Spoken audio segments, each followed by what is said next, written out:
আচ্ছা, ওনার অপারেশনটা খুব ইনশাল্লাহ খুব ভালো হয়েছে। এক, 2 নম্বর হলো আমরা ওনাকে একটু ভিন্ন রকম যতটা ভালো পারছি, যেটা সবচাইতে রিসেন্ট টেকনোলজিক্যাল অ্যাডভান্সমেন্ট, 2টা ধমনী দিয়ে অপারেশন করা, লিমা এটা দিয়ে অপারেশন করতে পারছি।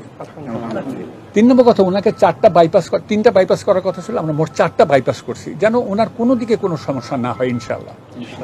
এবং অ্যানেস্থেশিয়া দিয়ে ডক্টর শহীদ ছিল এবং ওনার টিম এবং আমার কার্ডিয়াক সার্জারি সব টিম সুষ্ঠুভাবে কোনো কমপ্লিকেশন ছাড়া অপারেশন শেষ করেছে।